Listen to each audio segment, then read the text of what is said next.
First item on our agenda, the legislative prayer, followed by the Pledge of Allegiance. The floor is yours, Pastor Wood. Yes. Thank you, Mayor. He said I only had an hour, so I better get started. I'm kidding. Let's pray. Father, we come before you today to lift up our mayor, our city council members, city administrators, department heads, first responders, and every person serving Sedalia through this local government. Your word tells us in 1 Timothy 2 to pray for those in authority, that we may live peaceful and quiet lives in all godliness and reverence. So, Lord, we ask you to give these leaders wisdom from you, courage to do what's right, remove confusion, selfish ambition, division, and raise up leaders who value you and truth and righteousness. Father, just as Daniel had an excellent spirit, we pray that these people would govern Sedalia well, that they would walk in character above compromise, unity above strife, and service over self-interest. We pray for the protection and the blessing over Sedalia, over our homes, our families, our businesses, our schools, our churches, our police officers, our firefighters, and every person that serves this community. Father, we thank you for your hand upon Sedalia, and we declare your peace, your wisdom, your blessing, and your righteousness over this city. In Jesus' name we pray it. Amen. Amen. I pledge allegiance to the flag of the United States of America and to the republic for which it stands, one nation, under God, indivisible, with liberty and justice for all.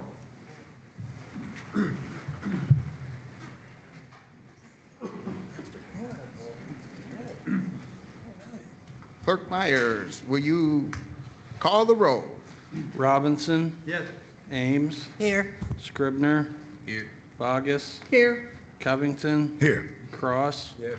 Redford. Here. Franklin. Here. All present. We have a quorum. Next on the agenda is the service awards. We will invite the department heads to say a few words for the employees.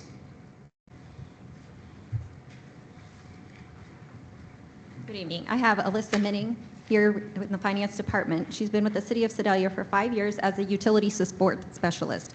She specializes in helping residents turn on, turn off, and transfer water, sewer, and trash services. She also works with customers to help them stay current in paying their bill and connecting them with resources when they face a hardship. Alyssa has customers who miss her when she's out. Having a constant and consistent face is what Alyssa brings to our department, building rapport and confidence with the community. Alyssa is known for her caring and giving heart toward her coworkers and for making visitors to our office feel noticed and welcome. Alyssa's contributions to the city of Sedalia are beyond valuable.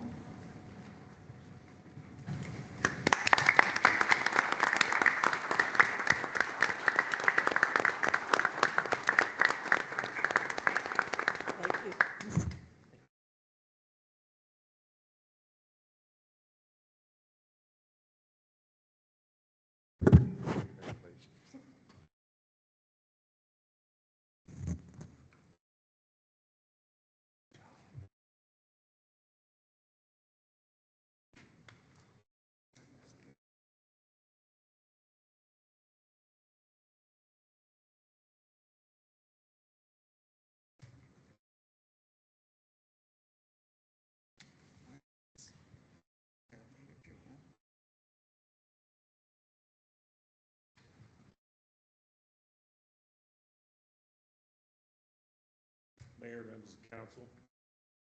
Tonight we're proud to recognize David Pearl for his 5 years of dedicated service to the city. He works for DC Collections, it's a back truck. His dedication been strong. Join me in congratulating.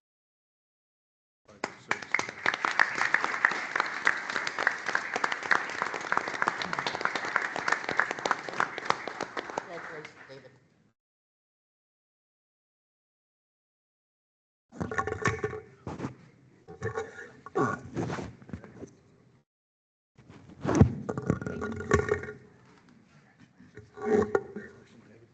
You broke it.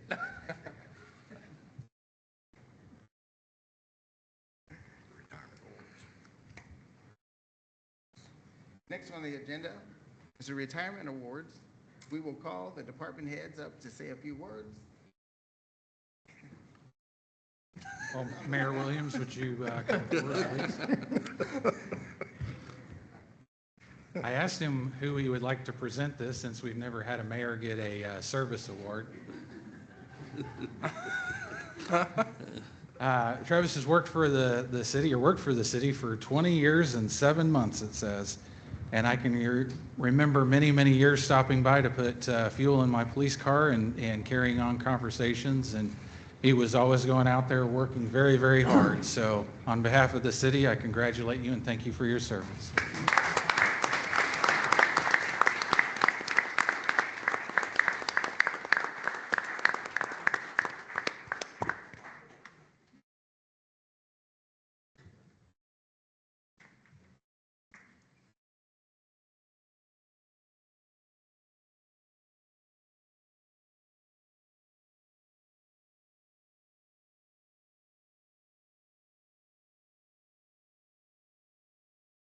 Evening, Mayor and Council.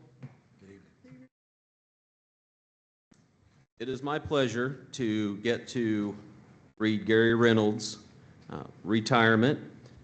Gary started working for the City of Sedalia on September 18th of 1994 and retired from full-time on April 17th of 2026. Gary, or Little G, as we know him at the PD, started working as a custodian in the municipal building where the police department was located. Gary was the perfect custodian, diligent with his cleaning routine, dependable to handle any problem we needed, and organizing maintenance or ensuring we had everything that we needed for training classes or special events at the police department. There were many years when we housed the municipal jail, and Gary would have no idea what was waiting for him when he came into work that morning. Oftentimes it wasn't pretty, but Gary would just smile and say, "We'll get it taken care of." Even though Little G was a custodian for all the City Hall, we always considered him a member of the police department. And when the PD was built, one of our best moves we made was bringing Gary with us. Gary is the reason our building is 8 years old and still looks and smells like it's brand new. Gary has retired from full-time status, but thankfully has agreed to stay on with us part-time. Gary now works 3 days a week, doing the job of someone who works 5. I'm grateful we can count on him to keep us running and want to acknowledge his tireless service of almost 32 years for our department and the community. Thank you, little Gary.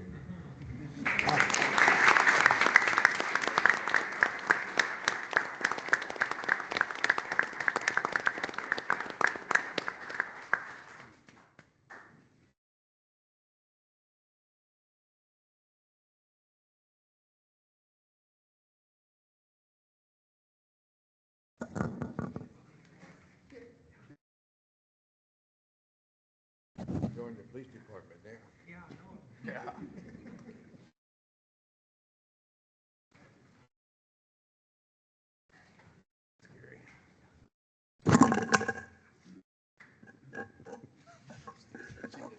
Seems to be a consistent problem. We've had a lot of change at the police department in the last month or so, and I would also like to talk about Loretta. Loretta retired to take care of her aging mother, and she is not able to be here tonight because she is home taking care of her mom. But I think it's definitely worth still reading and acknowledging about Loretta's service.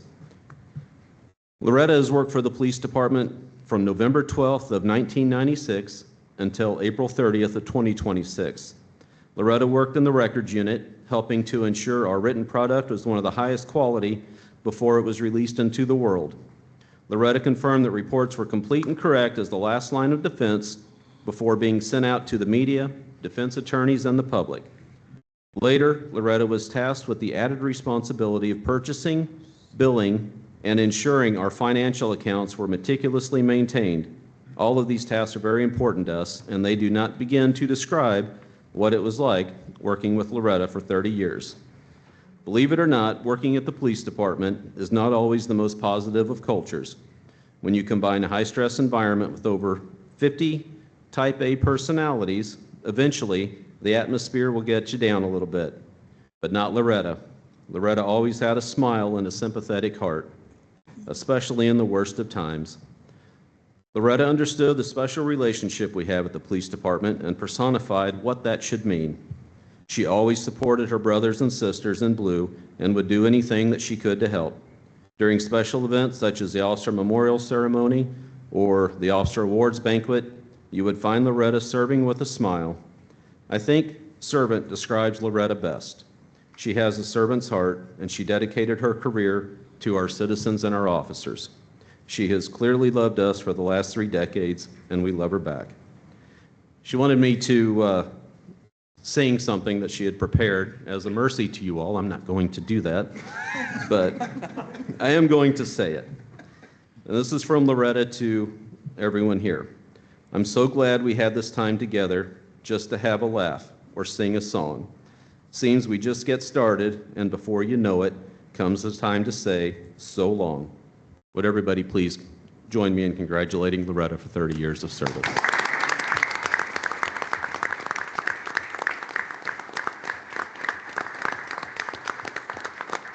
Thank you all.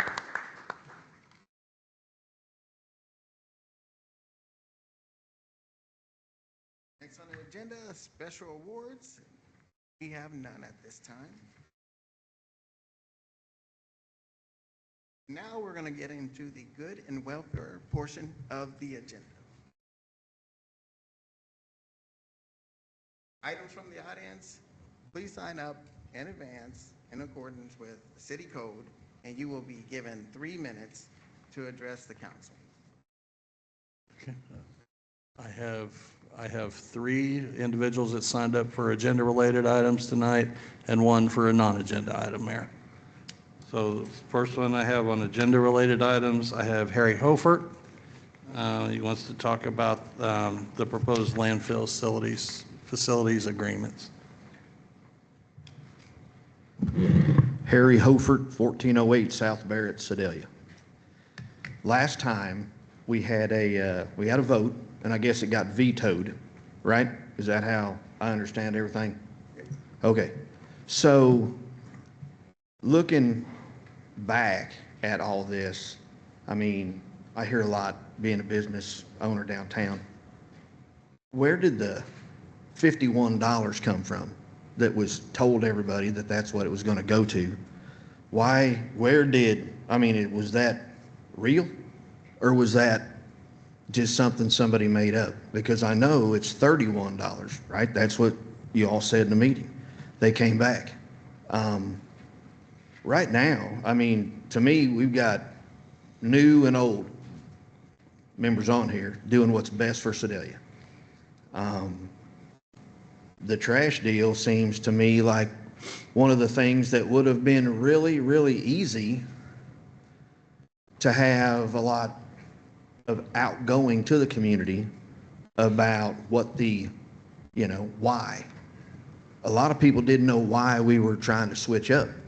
I don't know if you all that took the new positions really knew, because there's a lot of things that were put in play before you guys got elected in that now you're trying to adjust. I agree, veto that. Great job. That showed that we've got some of the members working, some of the members, the holdovers, or however you want to call it, the other members, kind of butting heads. This is about Sedalia. I don't care which side you're on, new or old. Y'all need to be working together for this. This is a big thing, and it's your first major thing that the new council members have backed and put into play. There's going to be a lot more tough road to hoe, but I just think that this would be an opportunity for everybody on the board, council members and the mayor, to work together and go ahead and say, hey, it got vetoed.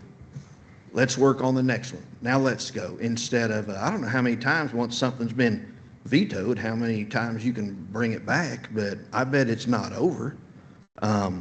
So let's just work together. The ones that were here and the new ones, the mayor put his 2 cents in, we got it vetoed. Let's move on to the next problem. And there's a lot more problems in this town than just trash. And I think it's time to clean house. Thank you. Mr. Mayor, the next one I have is Gary Lowball, same subject.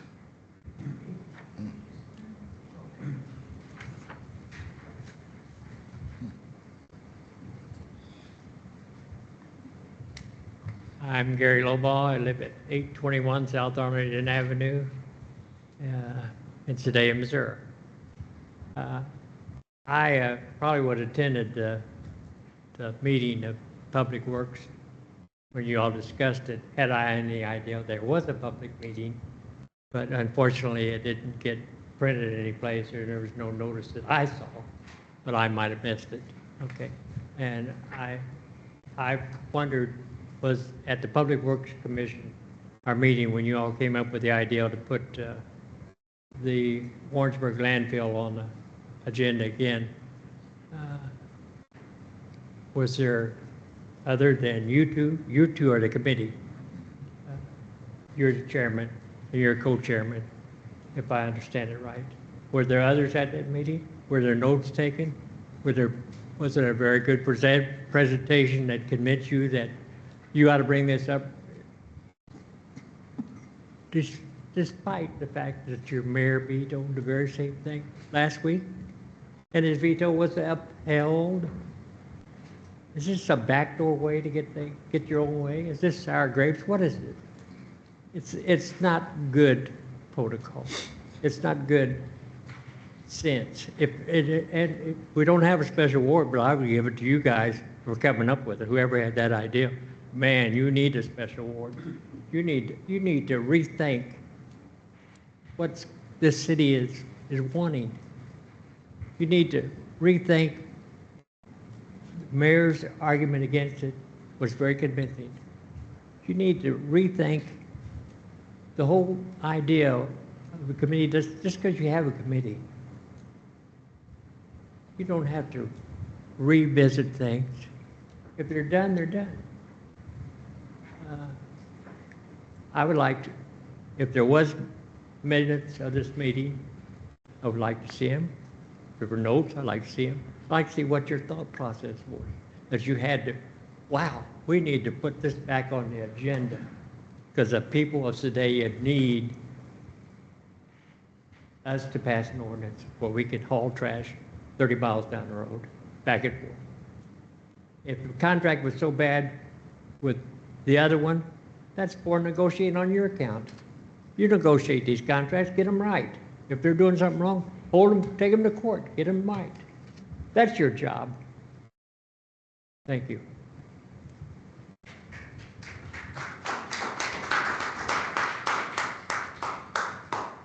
The next one I have, and forgive me if I don't say this right, Ben Seiferman? Okay.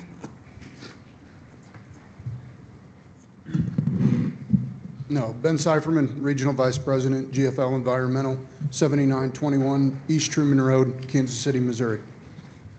Just came to kind of address City Council in regards to one statement that was spoken of a $51 rate. And other rates I've seen with publications between the Sedalia Democrat, published on May 6th. Also on 102.9, a conversation was said about a $53, $55 rate that GFL was currently charging the city. I've got packets for everybody within City Council to kind of show where we were with the contract throughout the years from inception to the contract negotiated rates that were implemented every year through the MSW contract. If I may, if visuals. Sure.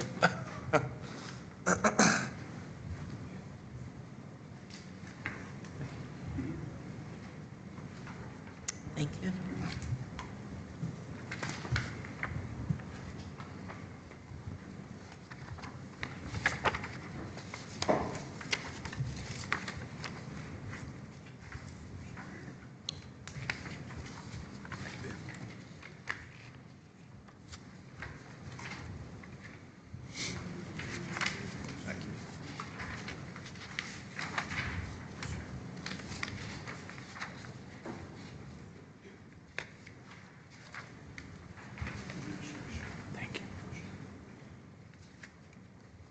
I have to apologize for the fine print, but what you'll find on page 1 is the current letter that was received for termination of the agreement effective July 31st.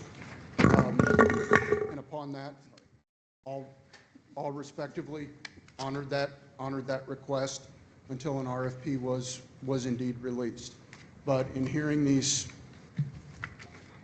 comments about rates that were not followed to contract, everything from not being honest, not withholding the contract, I can say that upon the second page of the sheet, you will see a list of highlighted rates to include, as the contract stated, contract was written that we had a cap limitation of an increase, an annualized increase not to exceed 5%. And as you see the way that goes on page 2, there was only 1 year that we actually implemented the 5% that maxed out the price increase year over year. Other years were 3 because they followed more with the consumer pricing index for water, sewer, trash. Other years, when Pettis County voted in the county ordinance of the Pettis County host fee, which was $1.50, we also waived. Is it? Sorry, I didn't. Go ahead. Apologies.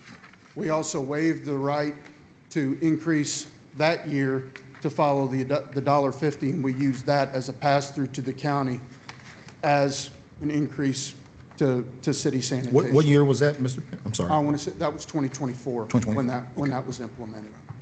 So just to clarify, and I know my time's up, and I want to respect everybody's time here, that we have followed the MSW contract, not to be skewed with maybe there was a $50 rate, maybe there was, but it was not under the MSW contract. That was a special item that may have come from the city through special terms of cleanouts, asbestos, special waste, POTW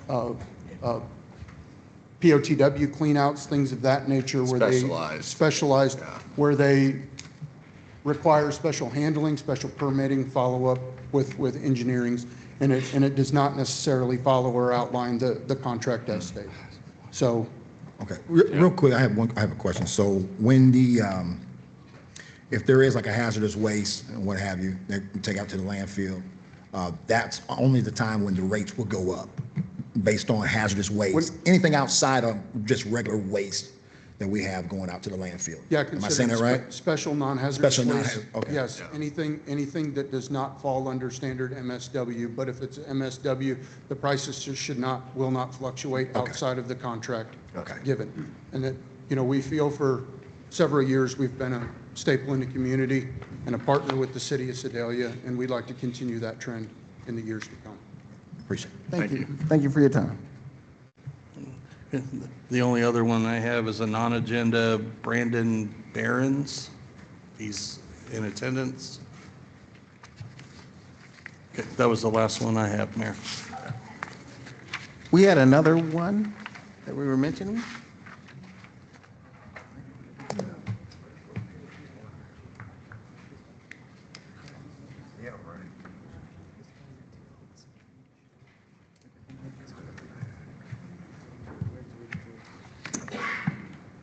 All right, next on the agenda will be the approval.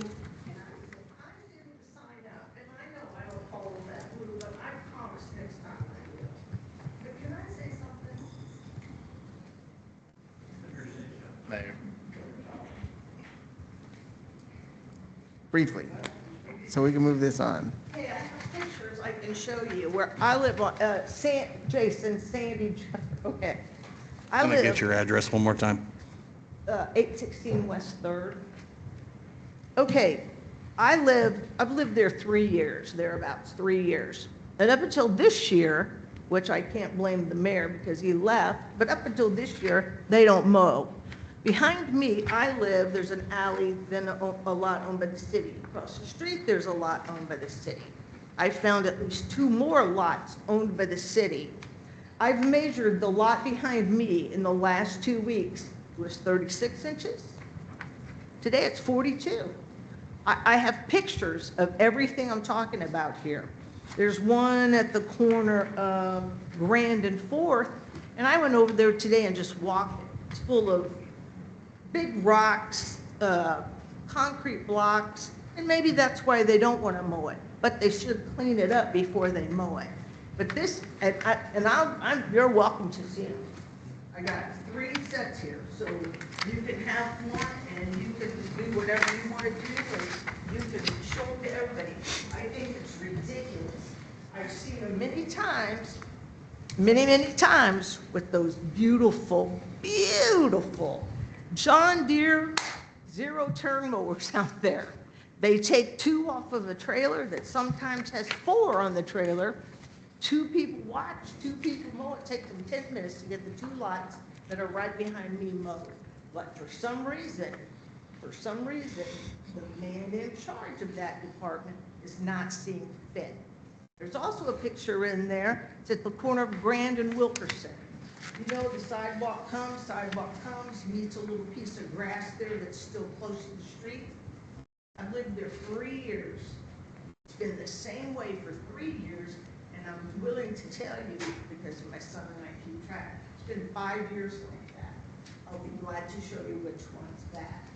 There's also, you walk up to Sacred Heart where my grandkids live, at the corner of 3rd and Harrison, there's a house. You walk 1 step over from the sidewalk, you're gonna fall into a great big hole that the water department, remember those big steel lids that the water department put on the rings? It's off. It's less than a block from Sacred Heart. A kid could step in at any minute. There's got to be something done about the way the city is upkept. You and I both know, without saying his name, he's done, it's just horrible. You go out there on 3rd Street, you watch those guys laying that beautiful, beautiful concrete, and you wonder why we don't have anybody on the streets fixing the potholes. Same guy. Thank you. Next time. Next on the agenda will be the approval of the previous session minutes from May 4th, 2026. Do I have a motion and a second? Motion to approve. Second. I have a motion and a second. Is there any discussion from the council regarding this meeting? Meeting minutes. Sorry about that. Haven't heard none. All those in favor? Aye. Motion passes. Next on the agenda, special boards, commissions, and committees. We have none at this moment. So can I get a roll call on standing committees? Finance, Administrative, Chairwoman Tina Boggs. Thank you, Aaron. We have one item, I'm sorry, we have 2 items. First item being a presentation from our Finance Department.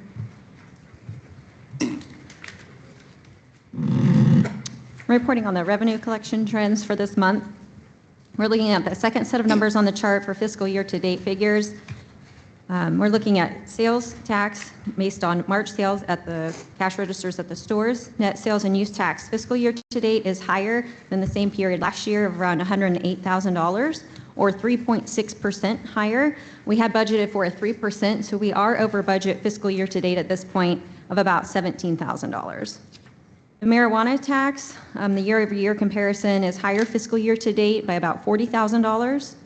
The franchise tax, we're higher fiscal year-to-date primarily due to the electricity, where at this time last year there was a adjustment for the tax cap. The transportation tax is higher fiscal year-to-date primarily due to gasoline tax, which is higher 13.6%, while vehicle sales are lower 6.3% and vehicle fees are flat. And then the property tax payments, fiscal year-to-date, we've only collected about $1,600 more, but the bulk of those payments come in December and January when residents are making their tax payments to the county. Any questions? Thank you. Thank you, Jessica. Thank you. Our second item from Finance Committee is a ballot question for August the 4th, 2026 election. This is reduction of the utility license tax on gross receipts from sale of electric energy and power. The city currently imposes an electric utility license tax pursuant to City Code Section 12-268 and 12-269. The tax is generally levied at a rate of 5.0% on gross receipts derived from the sale of electric energy within the city for domestic and commercial consumption. Under the existing ordinance, certain qualifying large industrial customers with an electrical demand of at least 300 kilowatts and receiving service directly from primary distribution lines are subject to a maximum combined annual license and occupation tax cap of $15,000 per customer. The proposed ordinance would place a ballot question before Sedalia voters on the August the 4th, 2026, municipal election, asking whether to reduce the electric utility license tax from the 5.0% to a 4.75%, while also removing the existing reduction rate structure and annual tax cap applicable to qualifying large industrial users. If approved by the voters, the 4.75% tax structure would apply uniformly to all electric customers within the city, no matter the service line or the usage. Point of information on that is if you look at your electric bill right now, you will see where they are charging you X percent, that 5%. Individuals, homes, businesses, the same. We're saying that we would like to see that lowered so that the families and the individuals will go down to 4.75% instead of 5%. So you'll get a break. Whereas with your bigger companies, they're going to get a break, but it's not going to be as big a break. And it's more of a benefit to our folks here in town as far as that's concerned on that tax on your bill. Any other questions? Any other information? I call for the reading of bill number 2026-60. Clerk Myers? Bill number 2026-60. An ordinance to place a ballot question before the voters of the city of Sedalia at the August 4, 2026 municipal election to reduce the license tax on gross receipts from the sale of electric energy and power within the city. Second reading. Second. I have a motion and a second for the second reading of bill number 2026-60. Is there any council discussion? If none? If no discussion, all in favor? Aye. Any opposed? Motion passes. Bill number 2026-60, an ordinance to place a ballot question before the voters of the city of Sedalia at the August 4, 2026 municipal election to reduce the license tax on gross receipts from the sale of electric energy and power within the city. Second.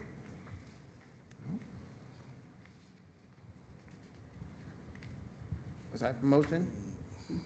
And a pass, or a motion and a second. Any further discussion?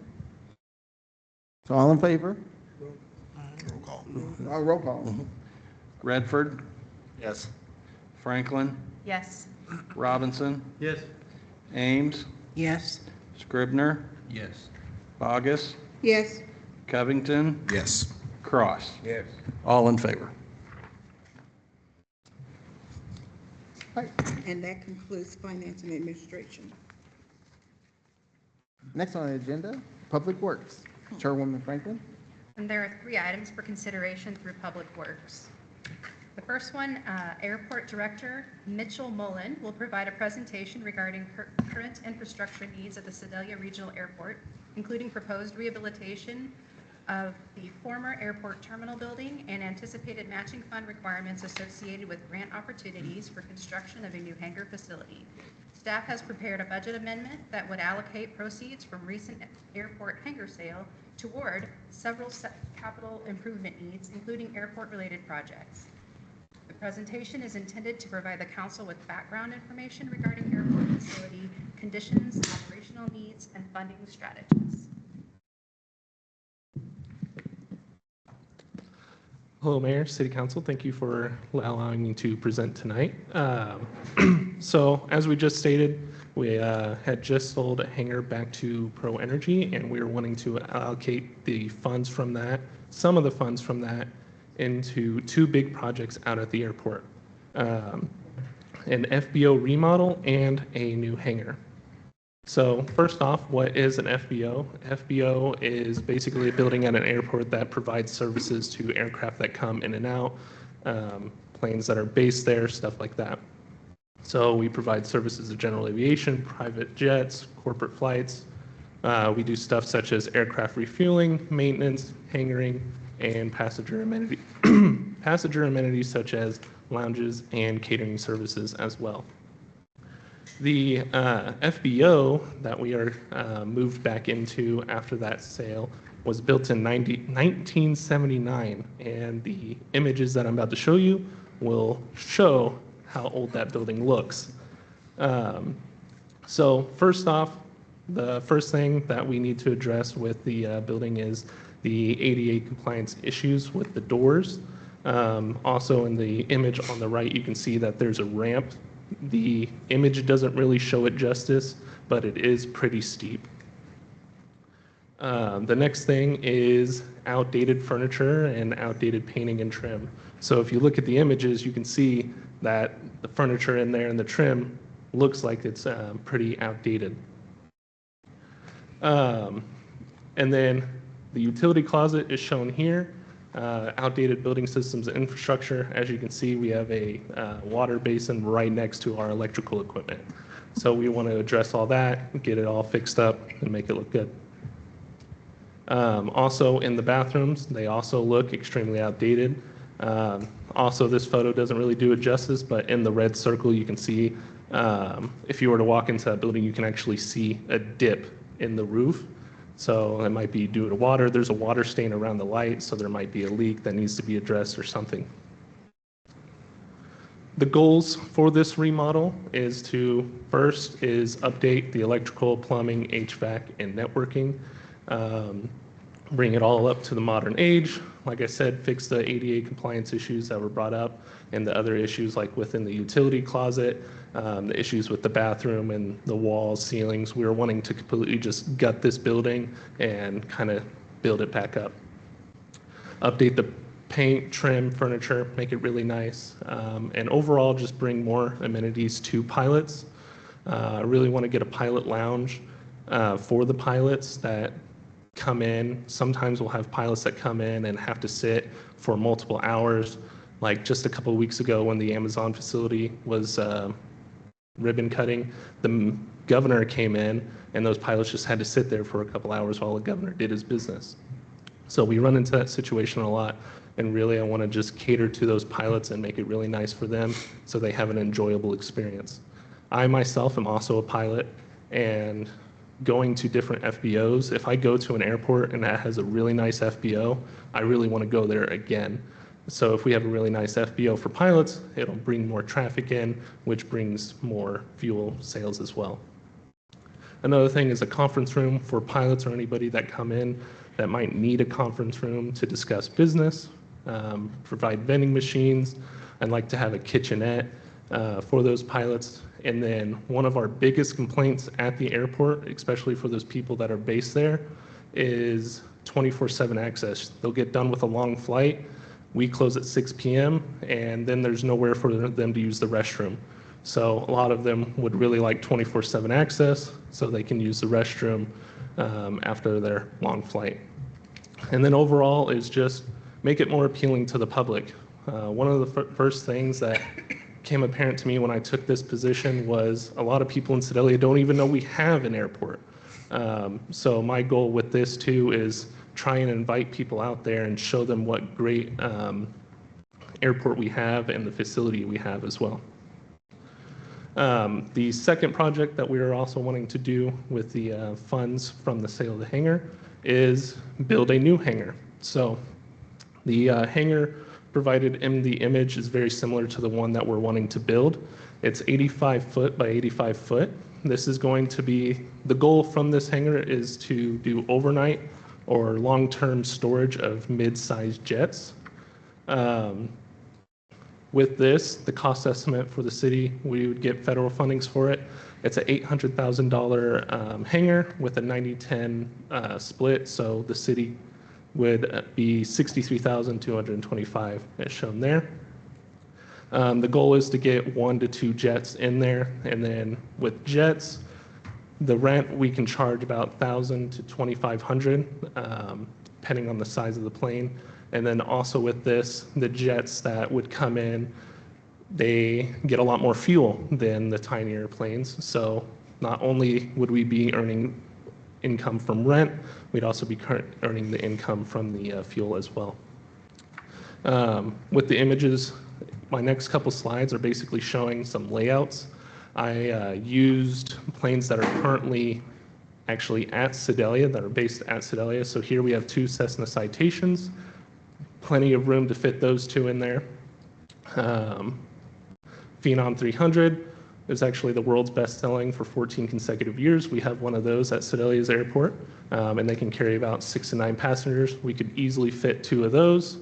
And then for the big boy, we can do a super mid-sized business jet, the wingspan of 63 feet, and then overall passenger capacity of 8 to 10 people. Are there any questions?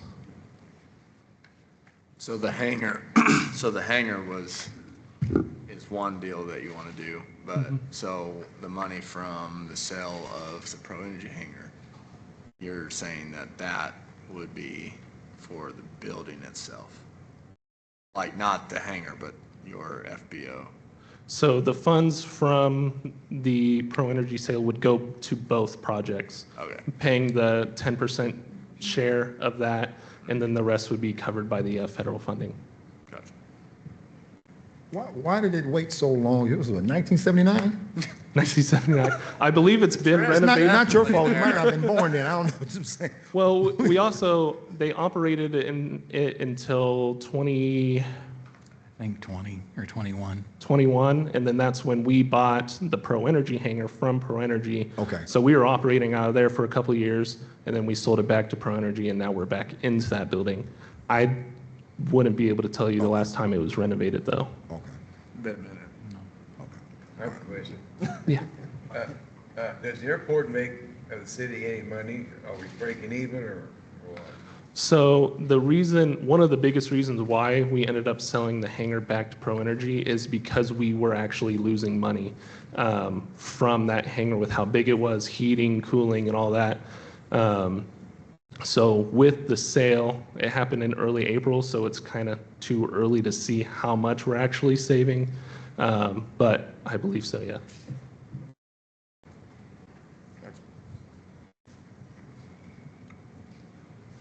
All right, thank you. Thank you. The second item, the attached resolution and ordinance would amend the fiscal year 2026-27 budget to allocate proceeds received from the recent sale of airport hangar for several capital improvement and operational needs throughout the city. The original acquisition of the hangar involved funding from both capital improvement fund and transportation fund. As part of the budget amendment process, Missouri budget law requires the city council to first approve a resolution stating the facts and reason necessitating the increase in expenditures, followed by an adoption of an ordinance formally amending the budget. The proposed amendment increases expenditures only by the amount of revenue received from the hangar sale and anticipated federal grant reimbursement funds associated with the airport hangar project. The proposed amendment would allocate approximately $1.9 million to the Capital Improvement Fund for additional roadway resurfacing and roadway rehabilitation projects throughout the city.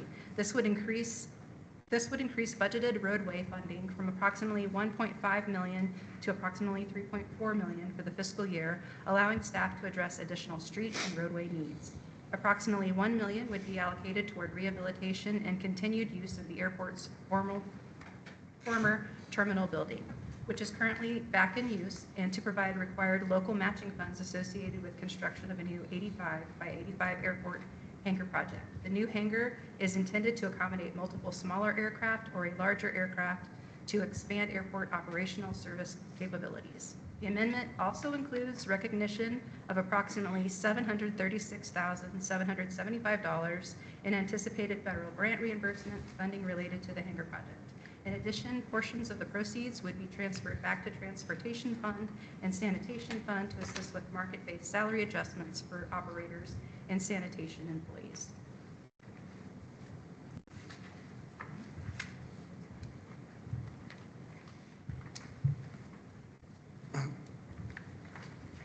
I call for the reading of Resolution 2167.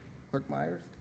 Resolution 2167, a resolution of the City Council of the City of Sedalia, Missouri, stating facts and reasons for the necessity to amend and increase the city's annual budget for fiscal year 2027. Motion to approve? I have a motion and a second for approval of Resolution number 2167. I have a motion and a second. Is there any discussion? Haven't heard none. All in favor?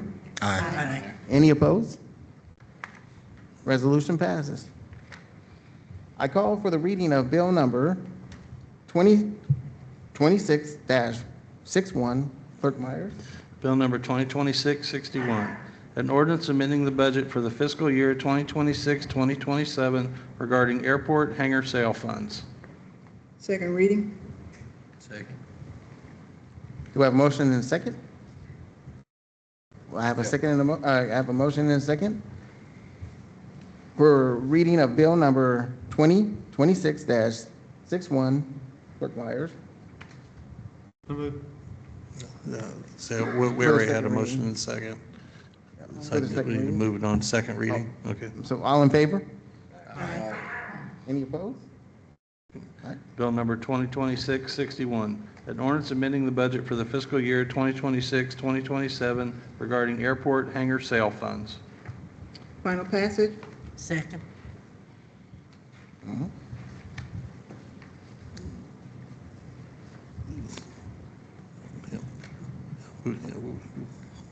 So I get a final passes on the bill. All in favor? I just Any need to- opposed? Just need to do a roll call. Roll call. Uh-huh. Sorry about that. Franklin, Yes. Robinson, Yes. Ames, Yes. Scribner, Yes. Bogus, Yes. Covington, Yes. Cross, Yes. Redford. Yes. All in favor? Right, the third item, the city currently utilizes a landfill disposal contract originally established in 2005 with GFL.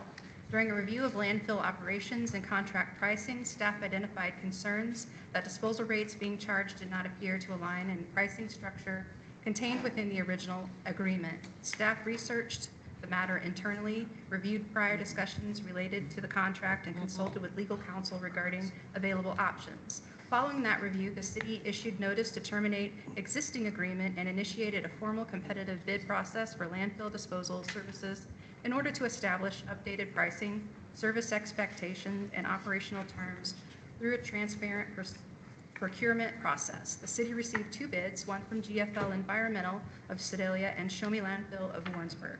As part of the evaluation process, staff reviewed the submitted proposals not only on disposal costs, but also operational impacts, including haul distance, traffic flow, dumping conditions, turnaround efficiency, roadway conditions, equipment wear, and overall reliability of service. The item was previously reviewed by Public Works Committee, where operational testing and staff experiences with proposed facilities were discussed in detail. Following committee review and council discussion, the City Council approved an ordinance on April 20th, 2026, council meeting accepting the proposal for Show Me Landfill. The ordinance was subsequently vetoed by Mayor Williams and returned to the City Council for reconsideration at May 4th, 2026 council meeting. Following discussion, council did not override the veto. Following additional discussion and at a subsequent Public Works Committee meeting on May 14th, the committee recommended the item be returned to City Council for consideration at the May 18th, 2026 council meeting. The committee further recommended that staff prepare ordinances reflecting acceptance of either submitted landfill proposal, so the council may determine which provider best meets the city's operational, financial, and service needs following additional discussion and review. Well, before we go any further on this particular situation, I would like to have additional information provided because we just got a packet that we haven't had an opportunity to review, for one. On top of that, I still want clarity on the incident reports. There's only 2 gentlemen that I know of that had those type of injuries because I was working here, as everyone knows, at that particular time, and none of them was from sanitation. So I would need clarity on that as far as that's concerned. We released something on the radio that could be a defamation situation based on the current information that we recently got. And I think before we jump into any conclusions, we need to review all of this stuff. We really do. And then to addition of that, I know for a fact the city fills out accident reports for everything. Vehicles, when people get injured and stuff like that. I have not seen any of the things that we've claimed as far as the accident reports that describe that that happened at that particular landfill or anything. There's zero clarity. It's just word of mouth at this point. I requested that information at the last council meeting, and it's never reached my desk. And to be clear, the reflection of those statements at that particular time, even though it wasn't clear, was not approved from this office. So the article that was released and the other stuff, additional information. And I don't believe we should still be talking about this. I've talked to multiple people in the public, and not one of them can understand why we were driving 30 miles. With diesel being at $5.19 a gallon. It just doesn't make any sense to me whatsoever. And that's what everybody that I've talked to said. I would have to agree with the mayor that I believe we appreciate you giving us the information that you gave us tonight, but we haven't had the opportunity to go through that and see what it's all about. I agree with our mayor in saying that we need to look at all of this so that we know where we're going, so that we don't get into a situation where we did before. So rather than vote on this tonight, I agree with our mayor. Let's come together as council and figure this out. So we're going to strike 2026-62. I'm sorry, Mayor, we would need a Table it. motion. We would Table? need a motion to remove the item from the agenda, or a motion to Well, we want to move table. on, but We just want to table and move on but we from need a this motion agenda. for that. To addition, it was to my understanding that we have an agreement till July. So in a sense, we violated that agreement because I know that there was several times that we went to Warrensburg to dump trash. If we have an agreement with the company, I think we should have fulfilled that agreement. So there's a lot of things that needs to be reviewed before we make a decision that impacts this whole entire community. Because my major concern is the rate of trash and how it's going to affect every citizen. And I also want to see the budget come through my desk of how much money that we're profiting and gaining from the sanitation department to justify spending over $100,000 to travel that distance. So I would make a motion that we remove these two items from tonight's agenda until we can come back together after looking at what we've been given and come to the conclusion of how we should move forward. That's my motion. I second that motion. Well, if it's tabled, I'd like to see the council and staff go out there and check this out. Oh, I've been out there. I've been out there. I mean, because what I've heard, our trucks have got stuck out there before. We had to pull them out. There was boulders and big rocks that we had to go around. Well, I've invited everybody to. Is it going to clean their act up? I've invited, I gave you a call about that, to go out there and inspect what they went out there and they made some drastic improvements. They've bladed the road since then. They've been keeping up on the dirt, so the mud is not as bad as it was at the time. Well, when we get 5 inches of rain, it doesn't matter. It doesn't what matter where you're happens. at. I mean, It's a that's- landfill at the end of the day. Yeah. But the invite was offered. You had an opportunity to go up there. Well, we can still go out there though. Oh, yeah, we can, but I'm just saying. Yeah. So you got a motion on the floor? Do I have a motion and a second? And a second. All in favor? Aye. Any opposed? Okay. All right. Can I get a roll call, please, of standing committees? And Public Safety, Chairman Robinson.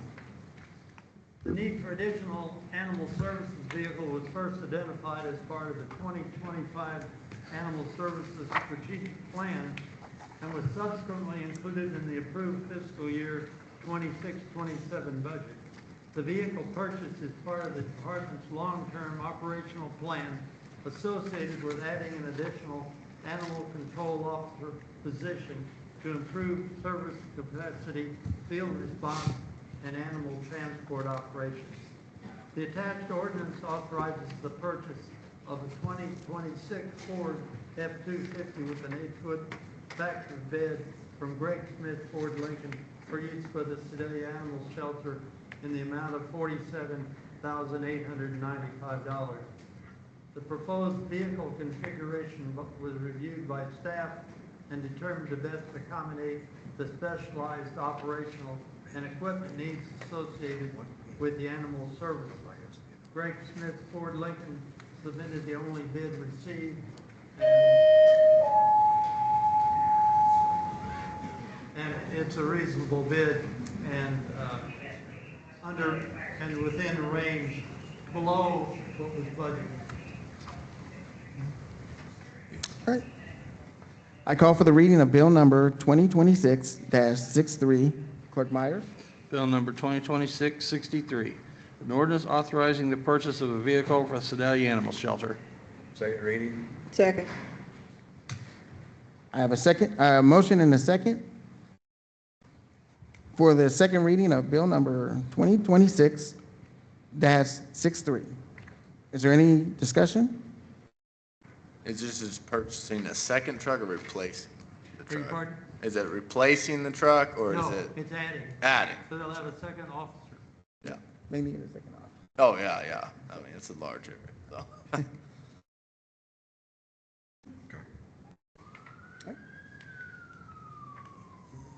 So do I have a motion and a second for the second reading of Bill number 2026-63? No. We already have that. Let me move on to final passage now. Second reading.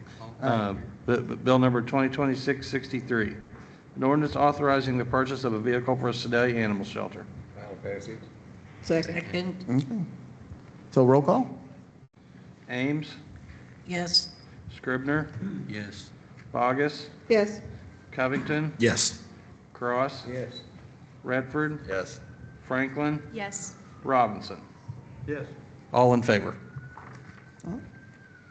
Our second item is the Sedalia Police Department is seeking authorization to apply for a 27 state cybercrimes grant. The state cybercrimes grant program is intended to provide funding to assist law enforcement agencies in reducing internet crimes against children and improving investigative, forensic, and prevention capabilities related to cybercrimes involving children. If awarded, the grant funding would be used to purchase a Great Key mobile device forensic system for the Sedalia Police Department. Great Key is a digital forensic tool utilized by law enforcement agencies to lawfully access and extract digital evidence from locked or encrypted cellular devices. And the total project cost is approximately $28,310, with the application indicating the purchase will be fully funded through the grant program with no local match. Final passage. Second.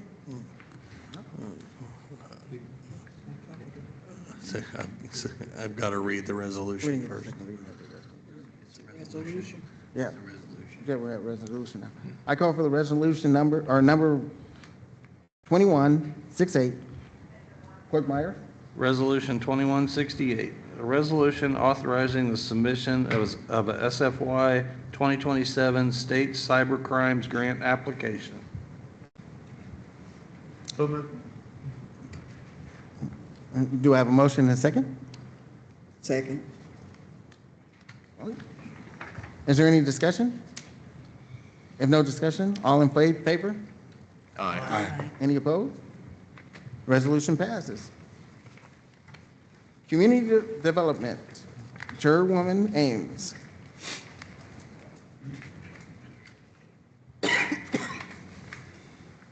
We need Sarah to come up and speak. Okay. Hi, good evening. My name is Sarah Spencer, and I serve as the program specialist for the City of Sedalia, and I'm also the executive director for Sedalia Main Streets. Tonight, I'm here to present the annual report and ad valorem tax recommendation for the Central Business and Cultural District, or CBCD. The CBCD, operating as Sedalia Main Street since 2022, has budgeted $62,100 for non-personnel services. This includes $50,000 dedicated to downtown facade grants and mini awning grants, which continue to support building improvements and investments throughout the downtown district. In addition, $23,000 has been budgeted for capital expenditures, including $10,000 designated for murals and other forms of public art that contribute to the character, vibrancy, and cultural identity of downtown Sedalia. In 2026, the CBCD collected $43,190.81 through the district's ad valorem tax. Using the current tax rate of 0.8258, the anticipated revenue for fiscal year 2027 is projected to be $42,929.16. The current CBCD fund balance is $205,662.68. Combined with the anticipated 2027 revenue, the total projected available funds equal $248,591.84. Based on these figures, it is recommended that the city maintain the current ad valorem tax rate of 0.8258 per $1,000 of assessed valuation. As we look ahead, Sedalia Main Streets has several active projects and initiatives underway that continue to support revitalization efforts within the district. Currently, there are 2 active facade grant projects located at 216 and 704 South Ohio Avenue, along with several additional projects in the early planning stages that we look forward to seeing progress throughout the coming year. New public parking signage is also in development for downtown parking lots. These updated signs, approved by the Sedalia Main Streets Board of Directors, are larger, more visible, and designed to improve accessibility and wayfinding for residents and visitors exploring downtown.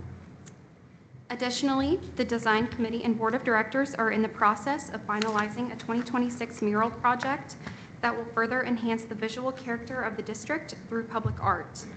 The Organization Committee is actively working to establish a downtown volunteer program that will support community events and downtown improvement initiatives.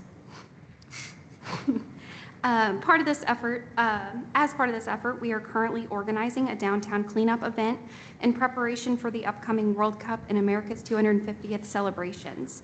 Finally, the Promotion Committee continues working to develop and expand a schedule of events and activities designed to increase foot traffic, support local businesses, and encourage continued engagement within the CBCD and historic downtown Sedalia.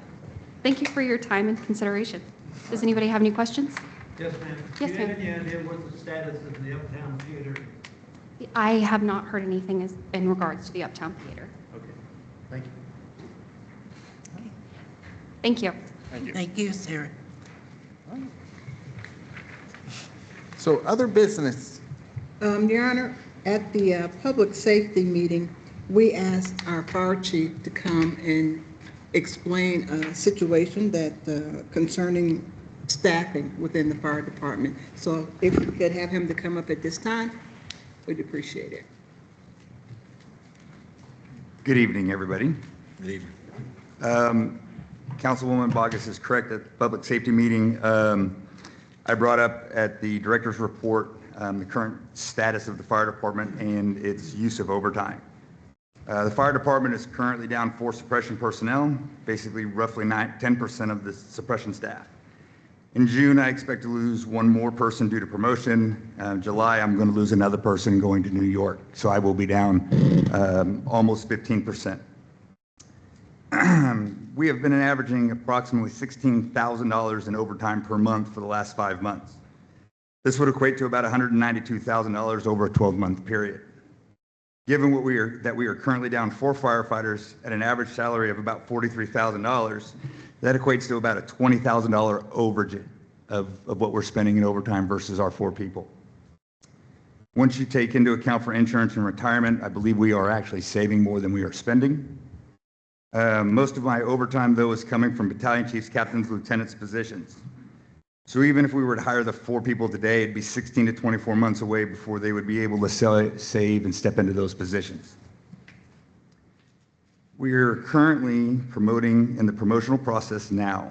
This will help reduce that overtime expense, but it will push that overtime expense down to the firefighter rank. The longer we wait to hire new firefighter positions only extends the time frame that we could get them trained to fill these positions. As for options, get this down here so you can hear it. It is my recommendation that we stay the course and expend the funds on overtime to maintain the current staffing and deployment of the fire apparatuses we currently have. We are a much more effective and efficient fire department as we sit now, and reducing staff or reducing number of trucks responding only hurts the citizens. As the fire chief, it is my #1 responsibility to protect the citizens and members of this fire department. Closing a truck to reduce minimum staffing or reducing minimum staffing jeopardizes both. Since January 1, we have responded to just over 1,250 calls for service. Of those, 273 calls for service were overlapping calls, meaning one truck was out while the second truck was called to another call for service. At one point this year, we've already had all 5 apparatus out responding to different calls all over the city. What this means is to the citizens is that we have 273 opportunities for a delayed response if we shut a truck down, just to save funds and overtime. While taking a truck out of service may be an immediate impact to lowering overtime costs, it will erase 3+ years of guidelines, standard operating procedures that were slowly built, trained on, changed, and trained on again to put in place. By removing a truck from service, all the current guidelines and operating procedures will have to be reworked, and the members of the department will have to relearn everything that they're doing. And once we get personnel staffed, we will have to change this again and change all of our guidelines and procedures.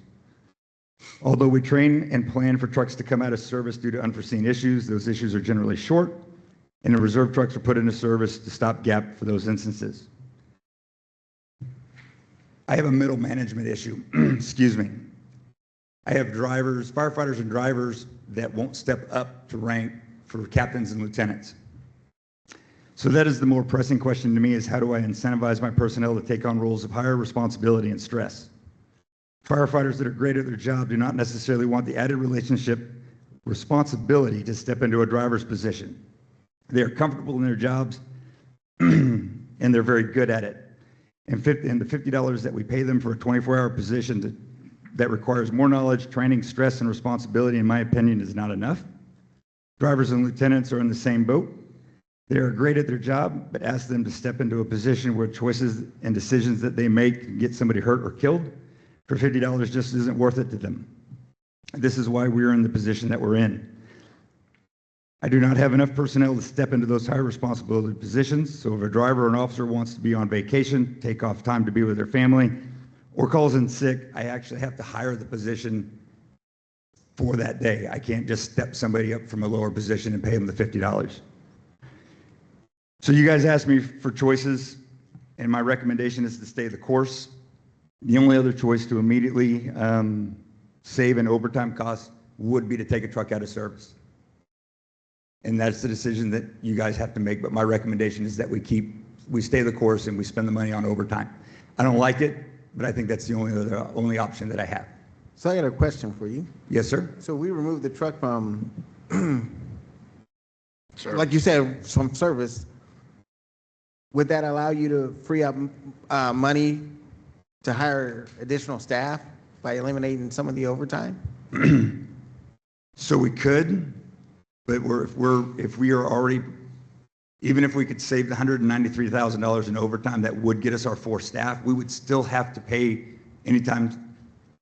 So we currently have, each shift currently has 5 officers assigned to it and 3 drivers. I have 5 trucks. So the 5 officers fill the 5 spots on the truck, on the engines and ladders in the squads, and then I only have 3 drivers. So I have to I have to step up somebody for the 2 drivers positions for the squads, generally. If we were to take a truck out of service, it's still, even if we were to hire additional people, I'm still asking to keep our minimum staffing. I'm just taking a truck out of service and reshuffling. Where I would save overtime is the officer and the driver on that 5th truck. That's what we would be saving. It wouldn't amount really much to overtime for firefighters. Does that make sense? How Yes, many- but what would your best recommendation for that solution be, other than removing the truck? We have to figure out a way to incentivize some of my drivers and lower level firefighters to step up and take on roles and responsibilities of drivers and officers. You said $50 for 24 hours. That's $50 for 24 hours. Double it. Well, it's not a decision that I think you can make right now, and it's not something I mean, this is just kind of an informational thing. I mean, I'm all for it, but I think our union contract comes up this year, so that they will probably be looking to renegotiate that in the contract. Can you collectively work with the staff and come up with something, some kind of solution, so we can figure out a sensible way? And maybe we can find somebody who's willing to be promoted. The union representative would like, because I have been working with the union on a way to fix this. I believe he has some words. But at the Public Safety Committee, that was the only that's what I was asked to bring options and what we are. And my recommendation is that we stay the course. I have a question for you. Okay. You said you had overlapping calls of 273 overlapping calls. So if you was down a truck, say we had removed a truck, the likelihood of one of those calls taking longer to get to vastly Absolutely. increases. Absolutely. Okay, that's not an option. You're actively recruiting, I assume, and then how does that go? Actively recruiting for firefighters? No. For promotions, what he was saying. Yes, we are He wants us to currently in a promotional process where we were bringing so my firefighters and so we just promoted 2 drivers. I believe we just promoted 2 lieutenants. Our battalion chief will go next month. Those are where I currently have the holes that I have to hire overtime for. So once we are able to promote and shift those guys around, my overtime should start getting smaller for those positions. It just trickles down now to the firefighter's position. So you have enough personnel? No. I am 4 short and will be 6 short by July. We're making it work because that's what we do. And I asked the guys, my personnel, an awful lot. I have a lot of gentlemen, so we work a 48-96. I have a lot of guys working 72, off 3, come back and work another 72. So they're working 3 days in a row to staff the minimum staffing of 12. Well, we're gonna fade out the truck. Why don't we work on getting that staffing problem? We can hire the additional, and maybe you can find somebody who's willing to be promoted and get into those positions with the hiring.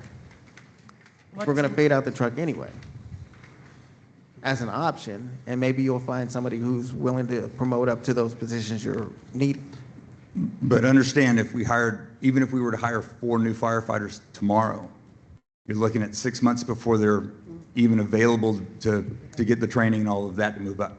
I understand all of that, but you have the staff. You're back to full staff instead of being 4 short, which won't put too much of a burden on overtime for the employees you have now, because some of the newer members can actually relieve some of that overtime issue. We will work on it and I'll bring something back to you. Okay. Bradley? How much training, or what is the problem with them not stepping up to get training, or is there a problem? There's a lot of training that goes through to step up from firefighter to driver. So backseat firefighter really, and this is going to sound bad, really only has to worry about the mask in front of their face. That is their job. They go in, they do search, they put out fire. Once you step them up to driving the truck, they have to know all the addresses, they have to know all the streets, they have to know how to operate the trucks, they have to know how to not just pump the trucks, but on the engines, they have to know how to operate the ladders.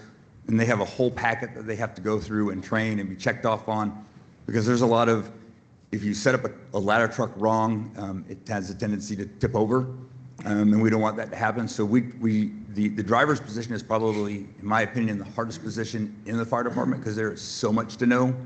And then it's getting our drivers to step into the officer's role.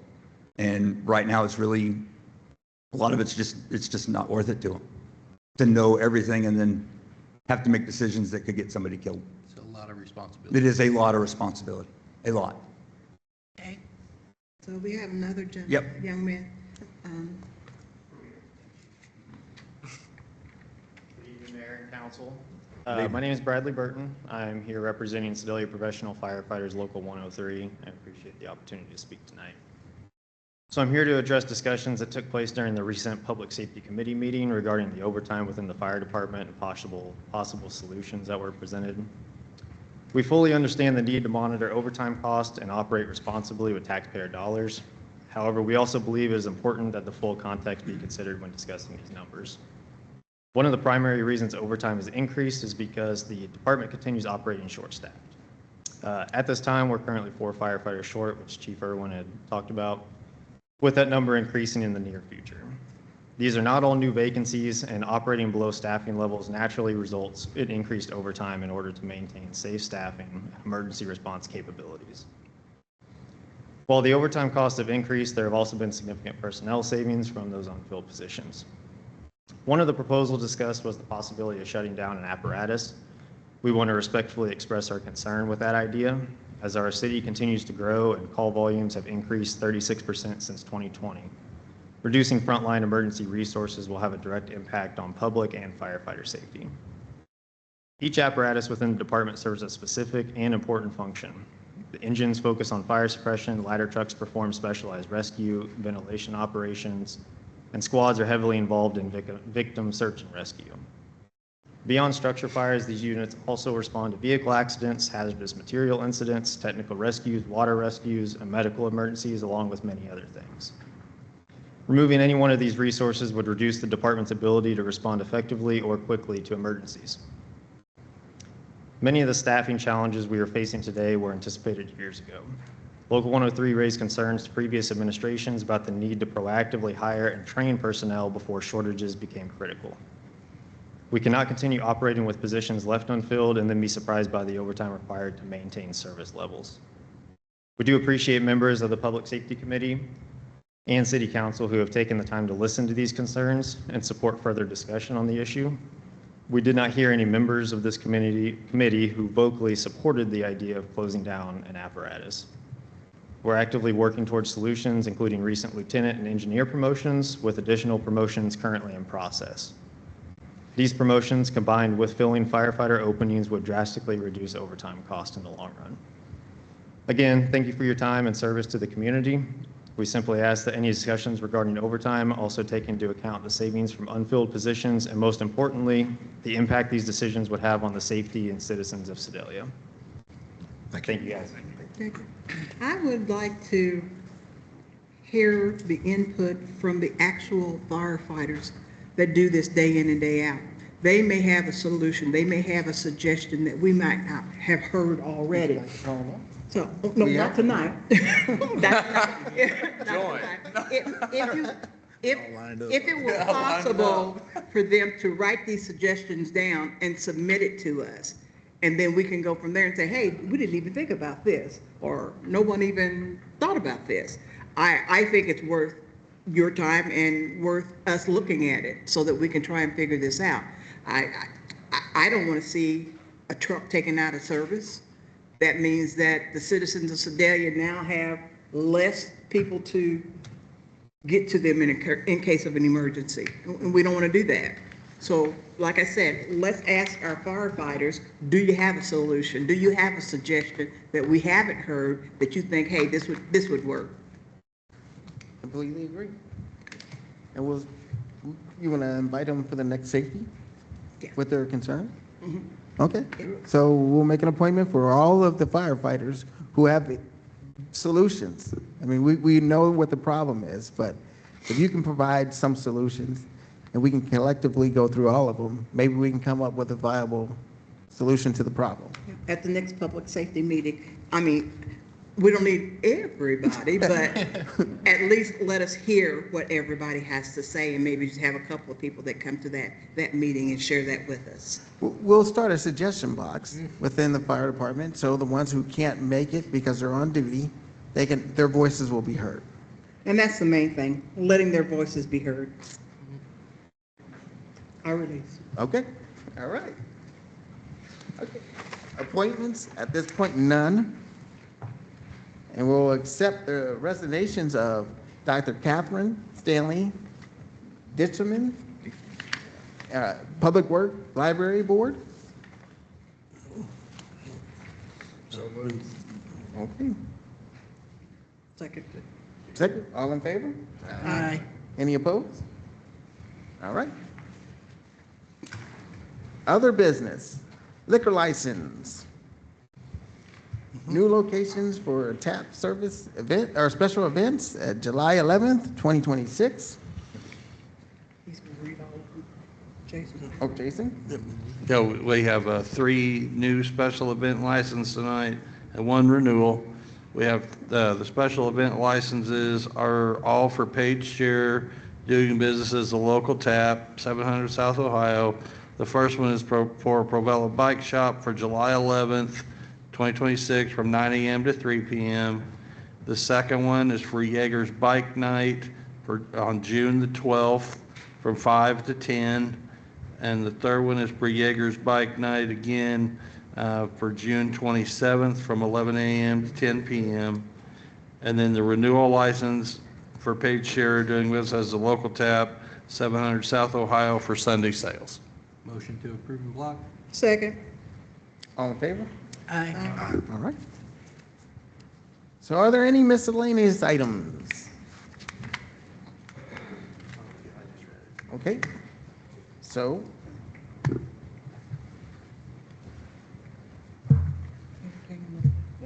I will entertain a motion to go to closed chambers or closed door session.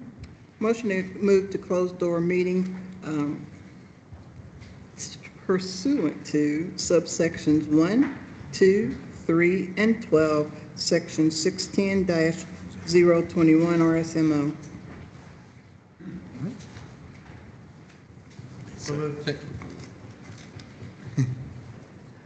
All in favor? Aye. Yep. So I need to do a roll call, Mr. Mayor, on that. Roll call? Robinson? Yes. Ames? Yes. Scribner? Yes. Bogus? Yes. Covington? Yes. Cross? Redford? Yes. Franklin? Yes. Regular session is adjourned.